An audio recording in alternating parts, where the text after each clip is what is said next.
ആരാത്? ആരാന്ന്? ഞാനാ ടീച്ചറെ.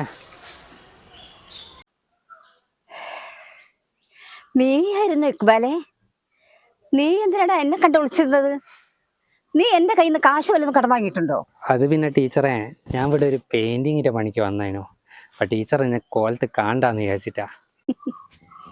നിന്റെ വേഷത്തിലാണോ അതോ നീ ചെയ്യുന്ന ജോലിയിലാണോ നിനക്ക് പ്രശ്നം? അതല്ല ടീച്ചറെ, ടീച്ചർ പഠിപ്പിച്ച കുട്ടികളൊക്കെ ഡോക്ടർമാരും എഞ്ചിനീയർമാരൊക്കെ എല്ലാരും വലിയ വലിയ നിലയിലാ. ഞാൻ ഈ വേഷത്തില് ടീച്ചർ മുമ്പിലേക്ക് വരണ്ടാന്ന് വിചാരിച്ചിട്ടാ.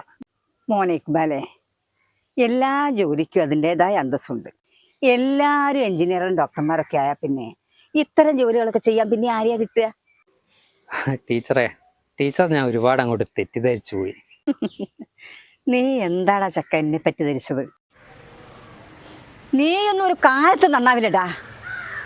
നിന്നെപ്പോലെ ഒരുപാട് കുട്ടികളെ ഞാൻ പഠിപ്പിച്ചിട്ടുണ്ട്. അവരൊക്കെ ഡോക്ടർമാരും എഞ്ചിനീയർമാരുമാണ്. നിന്നെയൊക്കെ പഠിപ്പിച്ചെന്ന് പറഞ്ഞാൽ തന്നെ എനിക്ക് നാണക്കേടാ. ബക്കറ്റ് നോക്കി വന്നിരിക്കുന്നു. പോ എൻ്റെ മുമ്പിന്ന്.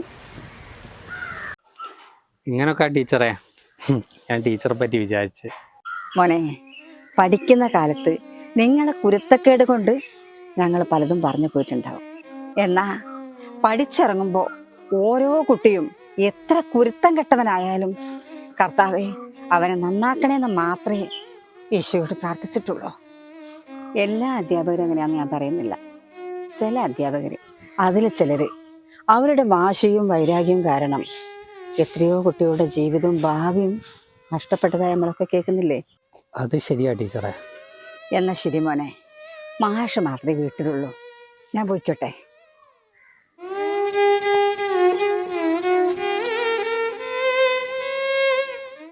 ആ ഇക്ബാലേ.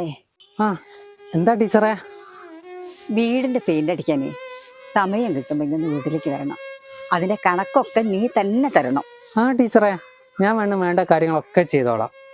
എന്നാ ശരി മോനെ, പറഞ്ഞതുപോലെ.